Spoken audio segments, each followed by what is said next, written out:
End of the day ক্রিকেটের টাকাটা বা ক্রিকেটের যে আয় সেটা কিন্তু ক্রিকেটের জন্য সাকিব তো world one of the finest allrounder এবং আমরা আশা করব সাকিব ফিট থাকবে এবং ভালো ক্রিকেট খেলবে। আমাকে বলেছিল আপনি বাংলাদেশ ক্রিকেটের জন্য কাজ করতে চান কিনা, আমি এক বাক্যে হ্যাঁ বলে দিয়েছিলাম। আমি কিন্তু এখানে প্রেসিডেন্ট হওয়ার জন্য আসিনি। প্রথমে আমি দেখব, আমি এর আগেও বলেছি যে আমি কিন্তু আমি পেশাদার লোক, আমি ক্রিকেট আমার পেশা। একসময় খেলতাম, তারপরে ক্রিকেট উন্নয়নের কাজ করছি। এটা আমি চ্যালেঞ্জ হিসেবে নিয়েছি। তারপর যদি আমি ভালো করি, আমি হয়তো এই কাজটাই হয়তো আমি আইসিসিতে ফিরে গিয়েও করতে পারি, বা এখানে যদি এখানে জানি না কি হবে, বাট আপাতত আমার লক্ষ্য হচ্ছে একটা শর্ট টাইমের জন্য ভালো করে কাজ করা। আমরা সবাই টেনশনে আছি এই জন্য যে আমরা একটা ম্যাচ হেরেছি। আজকের ম্যাচটা খুব গুরুত্বপূর্ণ আমাদের জন্য, এবং আমাদের এই জানেন যে টি-20 আমাদের একটা সিলেকশন টিম আছে। এই টি-20 টিমে বেশ কিছু অলরাউন্ডার অলরেডি আছে। আর সাকিবের ব্যাপারটা বলছি, সাকিব তো world one of the finest allrounder এবং আমরা আশা করব সাকিব ফিট থাকবে এবং ভালো ক্রিকেট খেলবে।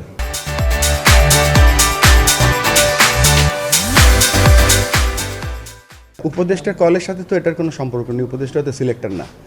তবে এটা আমাদের যে ক্রিকেট বোর্ডের যে সিলেকশন কমিটি আছে তারা দেখবে, এবং আমাদের সিলেকশন একটা প্রসেস বা একটা সিস্টেম আছে, তারা সেটা ফলো করবে এবং সেটা আমরা রেসপেক্ট করব। আমরা কিন্তু এই ব্যাপারে ডিটেল আলোচনা করিনি। তবে আমাদের এই আজকের আলোচনার ওয়ান অফ দ্য মেজর জায়গা ছিল সিএফও নিয়োগ করা, বাট আমাদের এই ফাইন্যান্সিয়াল যে ব্যাপারগুলো কত ট্রান্সপারেন্ট রাখা যায় আমরা চেষ্টা করব এটা ওয়েবসাইটের মাধ্যমে যতটা ক্লিয়ার রাখা যায়। এন্ড অফ দ্য ডে ক্রিকেটের টাকাটা বা ক্রিকেটের যে আয় সেটা কিন্তু ক্রিকেটের জন্য, আজকের ক্রিকেটের জন্য, যে ছেলেটা আরও 10 বছর পরে বাংলাদেশে জন্মগ্রহণ করবে তার জন্য।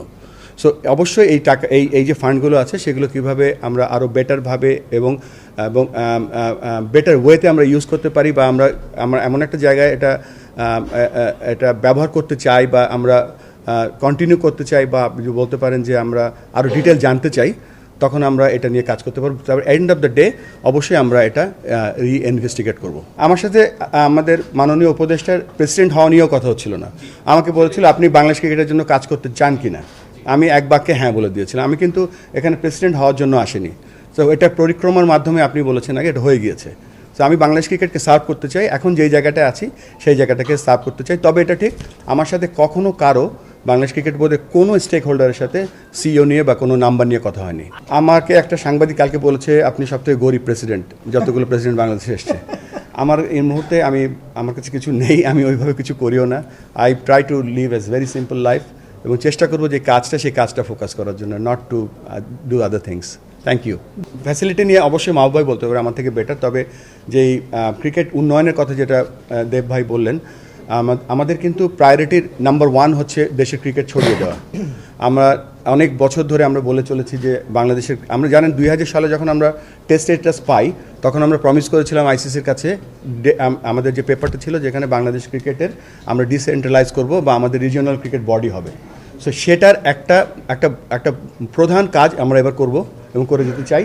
সেটা ফ্রেমওয়ার্ক অলরেডি রেডি, কালকে আমি বোর্ডের কাছে প্রেজেন্ট করব, আমরা সেটা নিয়ে আলোচনা করব।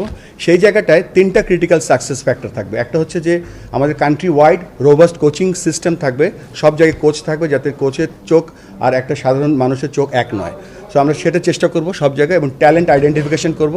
এবং 3 নম্বরে যেটা, সব জায়গায় আমরা একটা কম্পিটিটিভনেসের চেষ্টা করব। সব, যেটা গ্রামে হোক, স্কুলে হোক, উপজেলায় হোক, সব জায়গায় আমরা চেষ্টা করব একটা কম্পিটিটিভ, সব ফান ক্রিকেট থাকবে, কমিউনিটি ক্রিকেট থাকবে, তারপরে সাথে সাথে একটা কম্পিটিটিভ ক্রিকেট বা প্রতিযোগিতামূলক ক্রিকেট আমরা রাখবো, যেখান থেকে আমরা ন্যাচারাল র ট্যালেন্ট আমরা বের করে আনতে পারবো।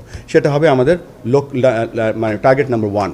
সো আমরা কালকের পরে আরেকটু ডিটেল আপনার এই প্রশ্নের উত্তর দিতে পারবো।